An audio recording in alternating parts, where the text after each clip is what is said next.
Hi అండి. నమస్తే. ఎర్ర పావురం 6వ భాగం. ధీరజ మస్తిష్కాన్ని ఆక్రమించుకుని శరవేగంతో పరుగులు తీస్తున్నాయి ఆలోచనలు. కపాలి చేతులు తన శరీరాన్ని తాకుతున్నందుకు ఫీల్ అవ్వడం లేదామె. అమెరికాలో సర్వసాధారణమైన విషయం అది.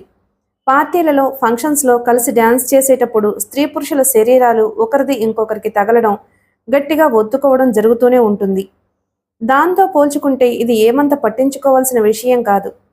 అసలు ఆమె ఆలోచిస్తున్నది కూడా కపాలి చేతులు తన శరీరాన్ని తాకడాన్ని గురించి కానే కాదు. ఆమె ఆలోచనలన్నీ నాగేంద్ర చుట్టూ పరిభ్రమిస్తున్నాయి. అనుకోని విధంగా నాగేంద్ర తనకు ఇలా షాక్ ఇచ్చాడు. వయసుతో పాటు మేధాశక్తిలో కూడా తనే పెద్దవాణ్ణి అని నిరూపించుకున్నాడు. అతని వంతయింది. ఇక తన వంతు మిగిలింది. తన శక్తి సామర్థ్యాలు ఏమిటో అతనికి చూపించాలి.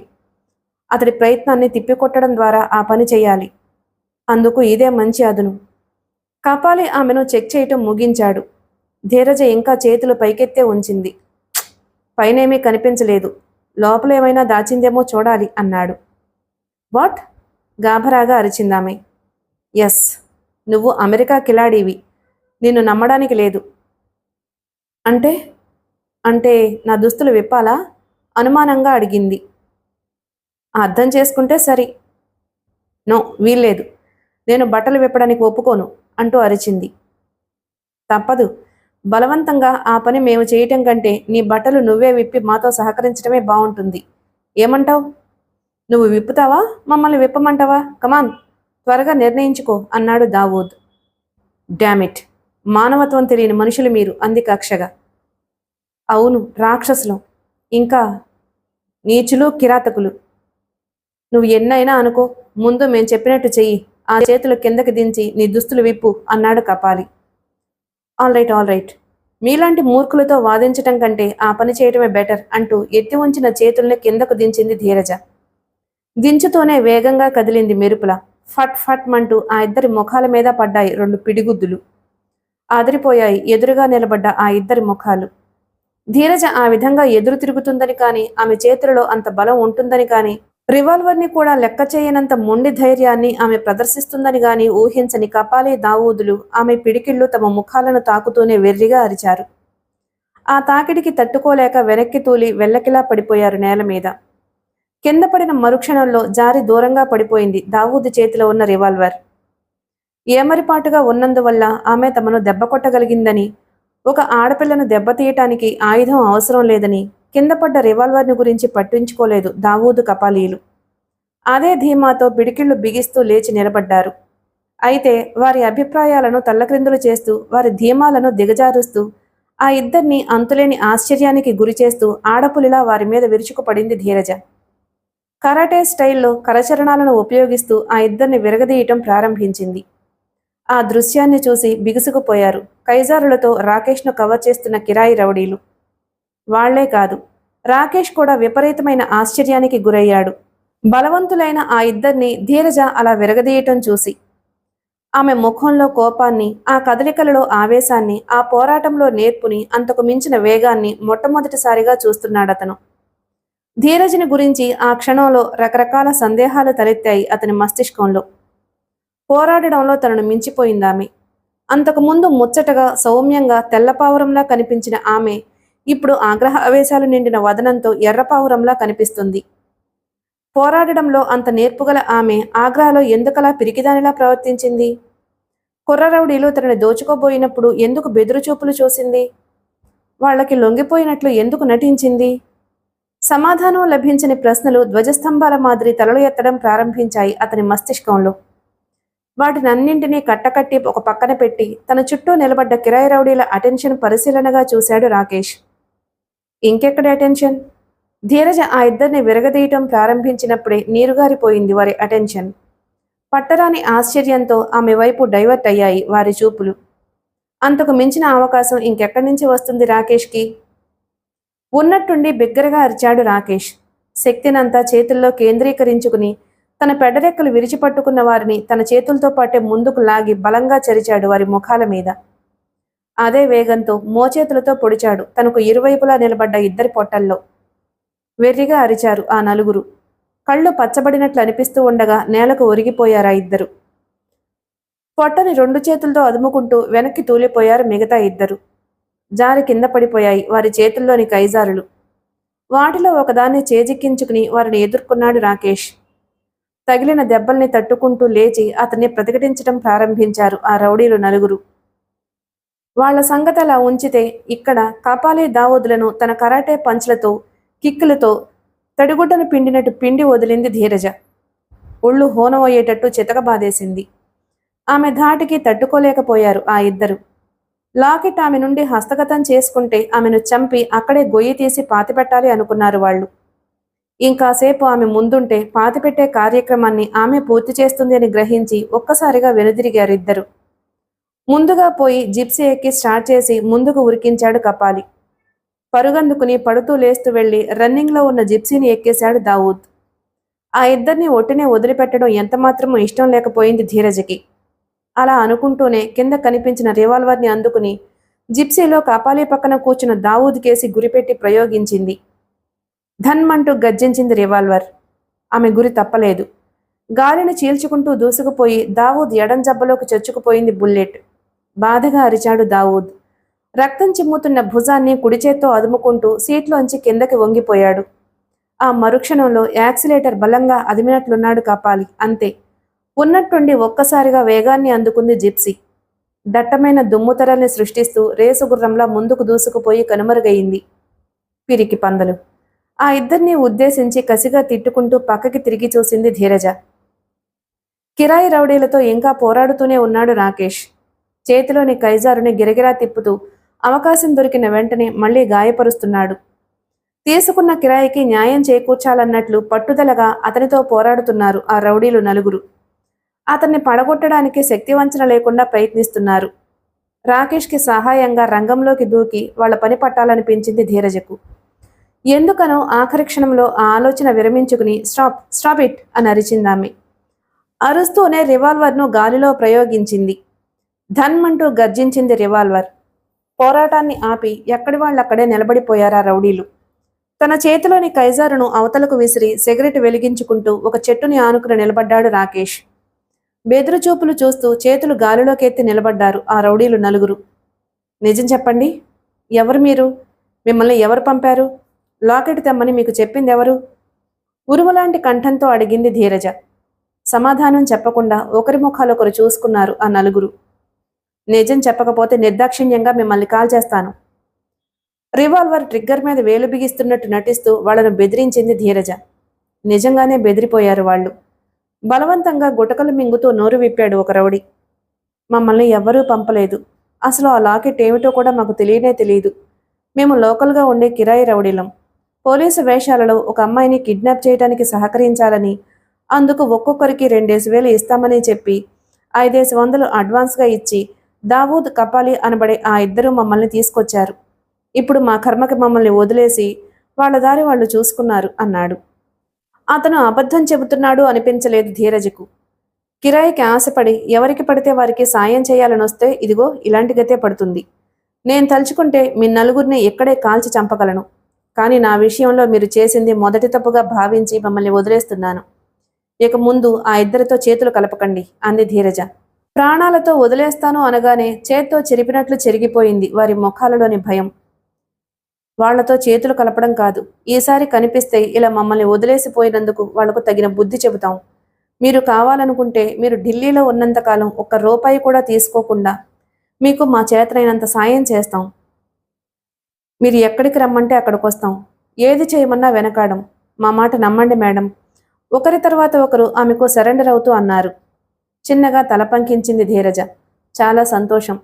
ప్రస్తుతం నాకు ఎవరి సహాయమూ అవసరం లేదు. మీరు మాత్రం కిరాయి కోసం గుడ్డిగా ఎవరిని పడితే వాళ్ళని నమ్మకండి. ఇంక వెళ్ళండి అంది. Thank you madam. ఆమెకు వంగి వంగి సలాములు చేస్తూ అక్కడి నుంచి అవతలకు వెళ్ళిపోయారు ఆ నలుగురు. ఆ తరువాత రివాల్వర్ను ప్యాంటు జేబులో పెట్టుకుంటూ రాకేష్ దగ్గరకు వచ్చింది ధీరజ. Thank you Rocky. మరోసారి నీ ప్రాణాలకు తెగించి నన్ను కాపాడావు అంది. నన్ను హేళన చేస్తున్నారా మేడం అన్నాడు రాకీ. నోనో, నేను నిన్ను హేళన చేయటం ఏమిటి? కాకపోతే ఏమిటి? మిమ్మల్ని మీరు కాపాడుకుని నాకు కృతజ్ఞతలు చెబుతారెందుకు? It's all right Rocky. నీ ఇన్స్పిరేషన్తో నేను అలా ధైర్యంగా వాళ్ళను ఎదిరించగలిగాను. Is it? యా, ఇక బయలుదేరదామా? బయలుదేరదామా కాదు, మీరు బయలుదేరండి. అంటే ఇక నుంచి మీ దారి మీది, నా దారి నాది. మై గాడ్, ఏమిటా మాటలు? ఎందుకంత కోపం? కోపం కాదు, చిరాకు. ఎందుకని? ఇప్పుడు నేనేం చేశాను? అబద్ధం చెప్పారు. పిరికిదానిలా నటించి నన్ను ఫూల్ని చేశారు. రాకీ. ఎస్. అంత చక్కగా కరాటే తెలిసిన మీరు, మహాబలవంతులైన ఇద్దరు మగవాళ్లను సునాయాసంగా మట్టి కరిపించిన మీరు ఆగ్రాలో అలా ఎందుకు నటించారు? అక్కడ దొంగలతో నేను ఫైట్ చేస్తున్నప్పుడు సాయం చేయకుండా చేతులు కట్టుకుని ఎందుకు కూర్చున్నారు అంటూ నిలదీశాడు రాకేష్. అది రాకీ, అది ఎందుకలా చేశానంటే... వద్దు, మరోసారి అబద్ధం చెప్పి నన్ను మోసం చేయాలని ప్రయత్నించొద్దు. అకారణంగా అబద్ధాలు చెప్పేవారన్నా, నన్ను ఫూల్ని చేయాలి అనుకునేవారన్నా నాకు ఇష్టం ఉండదు. సో ఇప్పుడు మీరన్నా నాకు ఇష్టం లేదు. గుడ్ బై అంటూ అక్కడి నుంచి వెళ్లబోయాడు రాకేష్. చటుక్కున అతని చెయ్యి పుచ్చుకుని కదలకుండా నిలబెట్టేసింది ధీరజ. ప్లీజ్ రాకీ, నేను చెప్పేది విను అంది. ఏమిటి మీరు చెప్పేది? మరో అబద్ధమే కదా? లేదు, నీతో నిజం చెప్పేస్తాను. నేను ఎందుకు అబద్ధం ఆడవలసి వచ్చిందో వివరిస్తాను అంది. నిజంగా?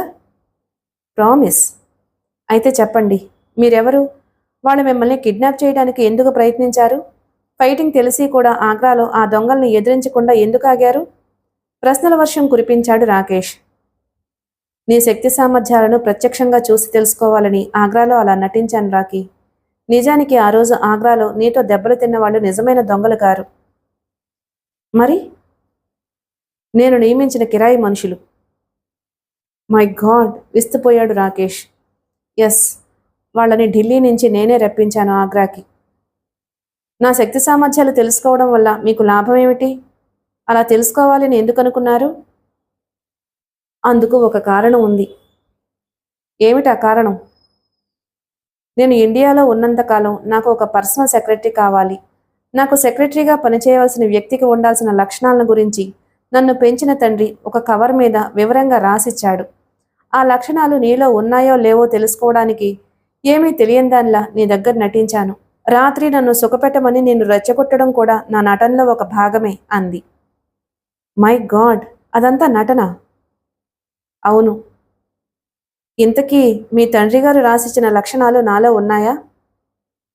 సగానికి పైగానే ఉన్నాయి. అందుకే నిన్ను నా సెక్రటరీగా నియమించుకోవాలని నిర్ణయించుకున్నాను. చిన్నగా తలపంకించాడు రాకేష్. వెల్, నాదో చిన్న సందేహం మేడం అన్నాడు. ఏమిటది?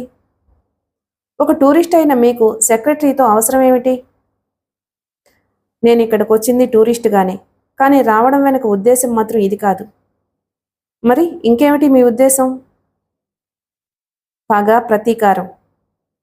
అలా అంటున్నప్పుడు ఆమె కళ్లల్లో ఎరుపు జీరలు ప్రత్యక్షం కావడం గమనించాడు రాకేష్. నా మేనమామ నాగేంద్ర నా తల్లిదండ్రుల్ని పసితనంలోనే నాకు కాకుండా చేసి నా ఆస్తిపాస్తుల్ని సొంతం చేసుకుని అనుభవిస్తున్న ఆ కిరాతకుడి అంతు చూడాలని నేను ఇక్కడికి వచ్చాను. మీకు అభ్యంతరం లేకపోతే విషయం ఏమిటో వివరంగా చెప్పండి అన్నాడతను. గాఢంగా నిట్టూచి చెప్పడం ప్రారంభించింది ధీరజ. ఇది రాకేష్ జరిగింది. ఆ వజ్ర సంపదని దక్కించుకోవడానికి ఆ నీచుడు నాగేంద్ర ఇంకా మా అమ్మగారిని బంధించుంచాడని తెలిసాక నేను ఒక్క నిమిషం కూడా అమెరికాలో ఉండలేకపోయాను. ఎలాగైనా ఆ నాగేంద్రకి బుద్ధి చెప్పి వారి నేరాలకు సరైన శిక్ష విధించాలని, నా తల్లి ఎక్కడుందో తెలుసుకుని ఆమెను విడిపించి నా వెంట తీసుకుపోవాలని వచ్చాను. నా రాక ఆ దుర్మార్గుడికి ఎలా తెలిసిందో ఆ లాకెట్ని సొంతం చేసుకోవాలని తన మనుషుల్ని ఇలా నా మీద ఉసిగొల్పాడు. చెమ్మగిల్లిన కళ్ళని తుడుచుకుంటూ చెప్పడం ముగించింది ధీరజ. ఐఎమ్ వెరీ సారీ మేడం, నిజం తెలియక మిమ్మల్ని అపార్థం చేసుకున్నాను అన్నాడతను. ఇప్పుడు నిజం తెలిసింది కదా, మరి నన్ను అర్థం చేసుకుని నాకు సహాయం చేస్తావా? నువ్వు ఎంత ఫీజు అడిగితే అంత ఫీజు ఇస్తాను అంది ధీరజ. ఫీజు తీసుకుని చేసేది సాయం కాదు మేడం. ఈ క్షణం నుంచే సెక్రటరీగా మీ దగ్గర ఉద్యోగంలో చేరుతున్నాను. ఒక సెక్రటరీకి నెల జీతం ఎంత ఇవ్వాలి అని మీరు అనుకుంటున్నారో అంతా ఇస్తే చాలు. మీ లక్ష్యం నెరవేరేదాకా మీ వెంట నేనుంటాను. Thank you Rocky, thank you very much అందామె కృతజ్ఞతగా చూస్తూ. ఇట్స్ ఆల్ రైట్, ఇక అసలు విషయానికి వద్దాం. ఇంతకీ ఆ లాకెట్ నిజంగా అమెరికాలోనే ఉందా అని అడిగాడతను.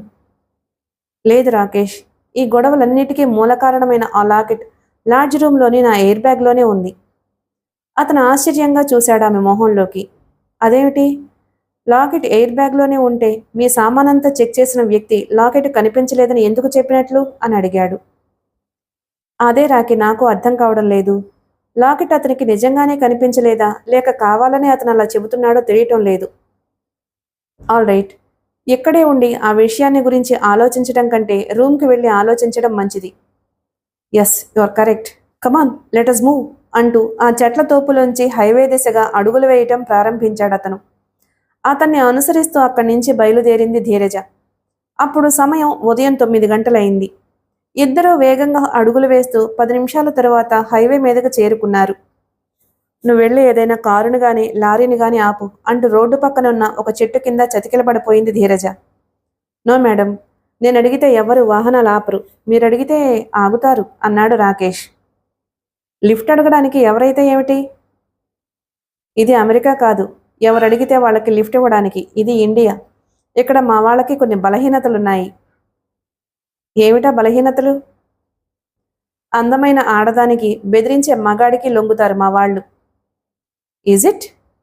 యా, కావాలంటే మీరే పరీక్షించి తెలుసుకోండి.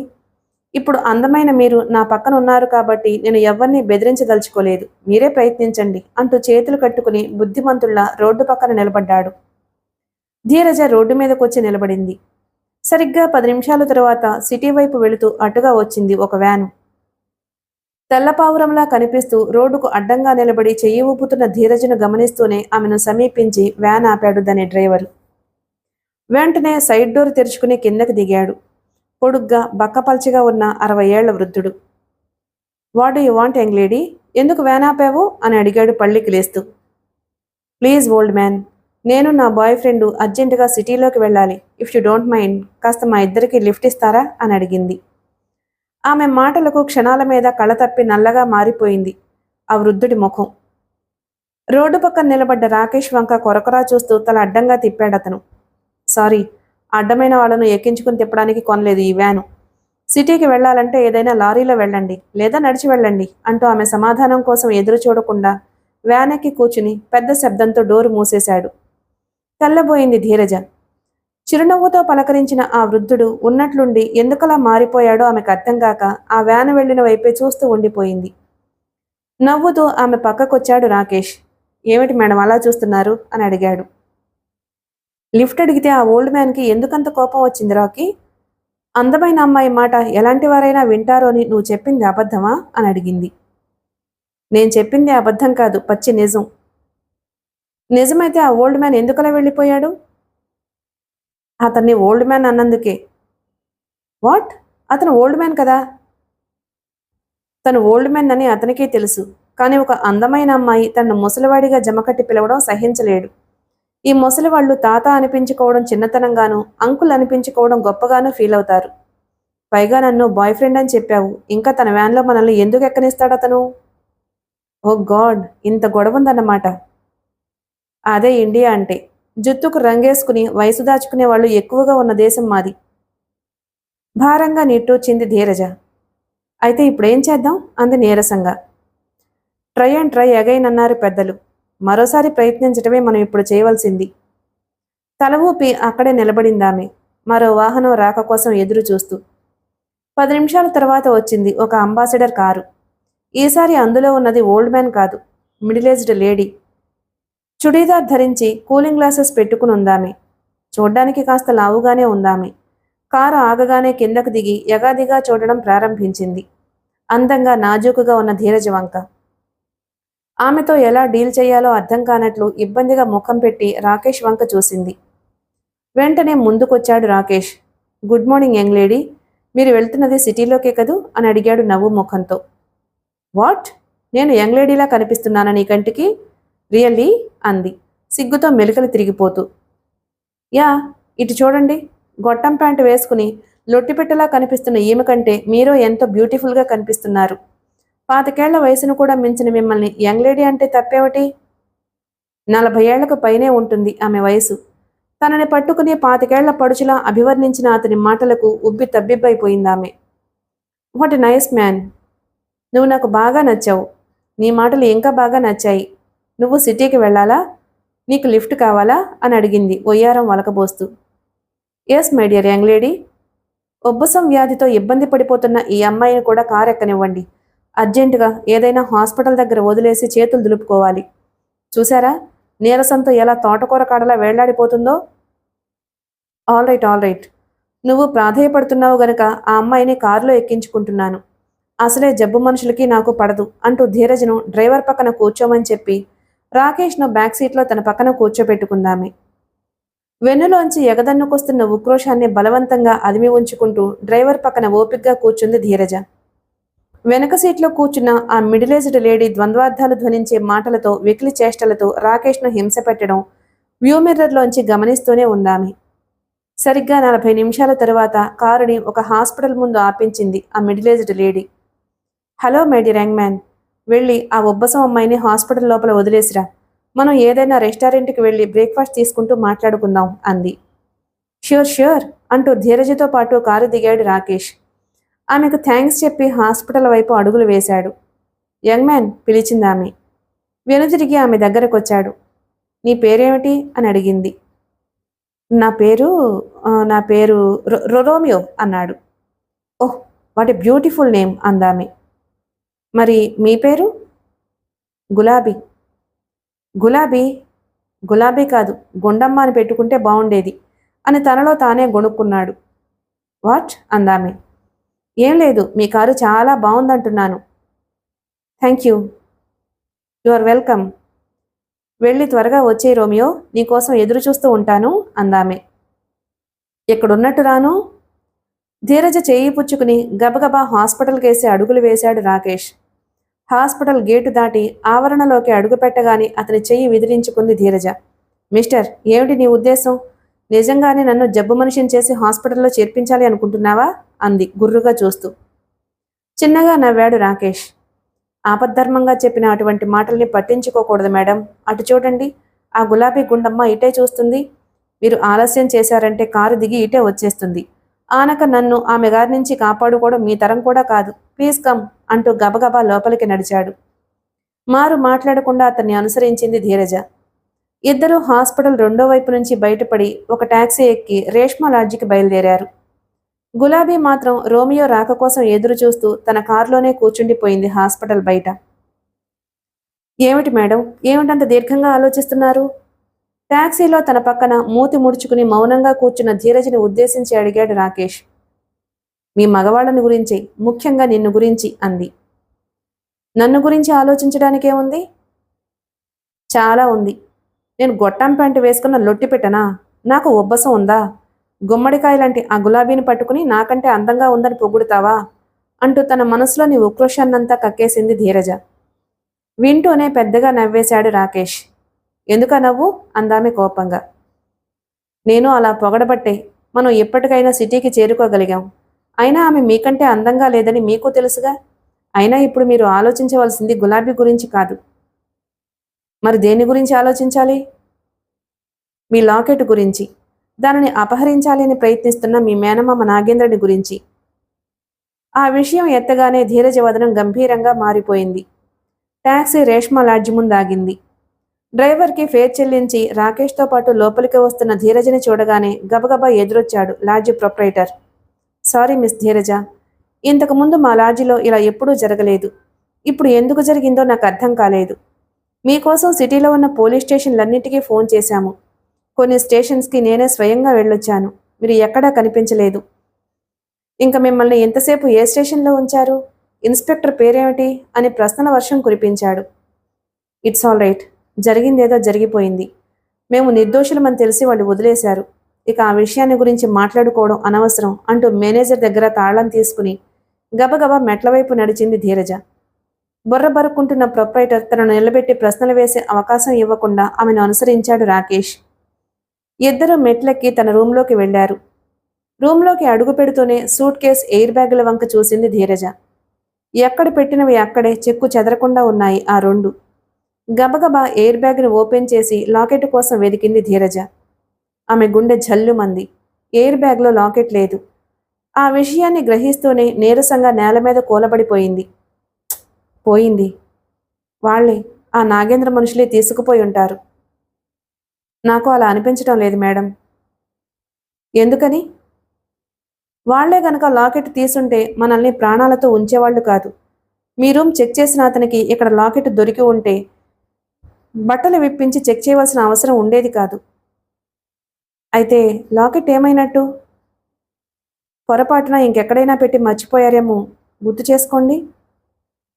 లేదు, ఎక్కడా పెట్టలేదు. ఈ ఎయిర్ బ్యాగ్లోనే పెట్టాను.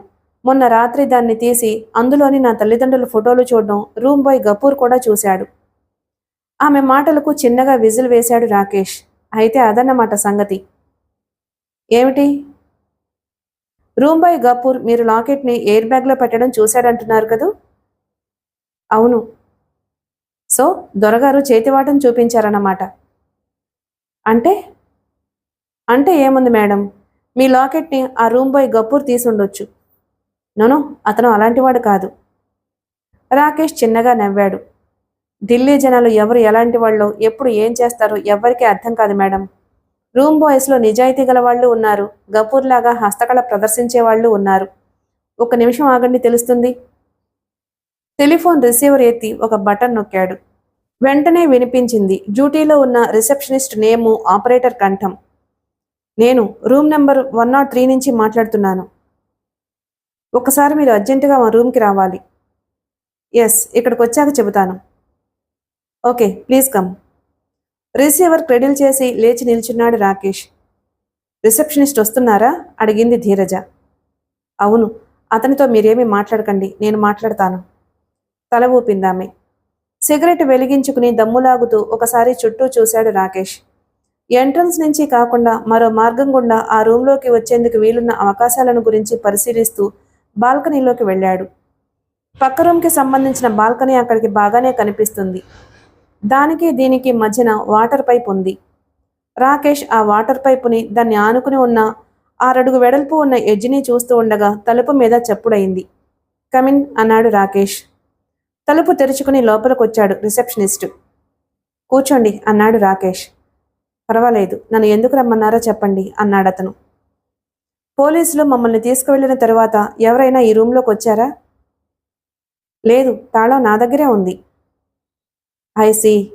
ఇతర మార్గం గుండా ఎవరైనా ఈ రూంలోకి వచ్చే అవకాశం ఉందా? ఎందుకు సార్ అలా అడుగుతున్నారు? మీ రూంలో ఏదైనా పోయిందా?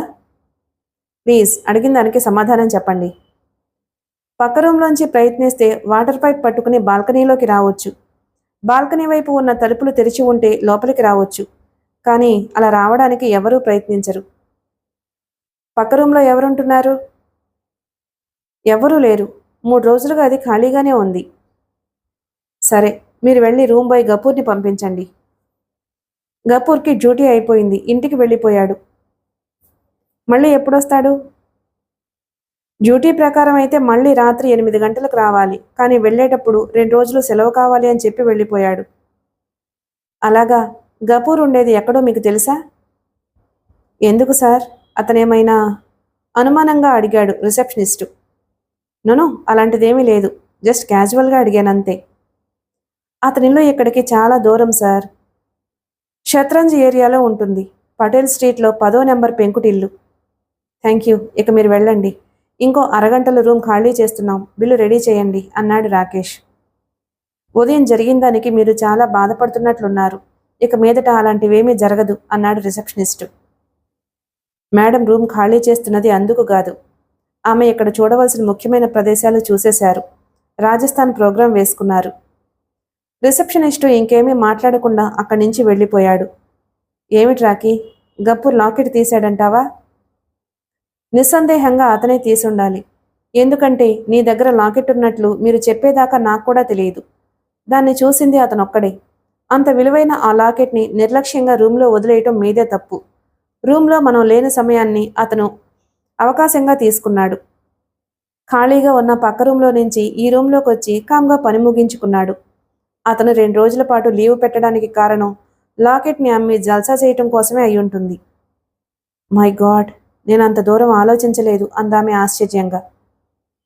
ఎదుటి మనిషిని గుడ్డిగా నమ్మినప్పుడు అటువంటి ఆలోచనలు రావు.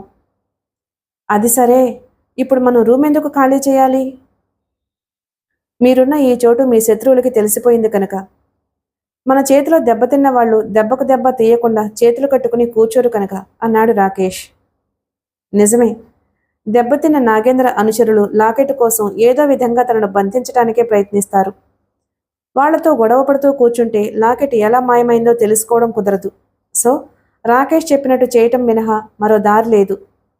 అలా అనుకుంటూనే స్నానం చేసి డ్రెస్ చేంజ్ చేసుకుని లగేజ్ బ్యాగ్ని ప్యాక్ చేయటం ప్రారంభించింది ధీరజ. మిగిలిన కథ తరువాయి భాగంలో విందాం. Please like and subscribe my channel. Thank you.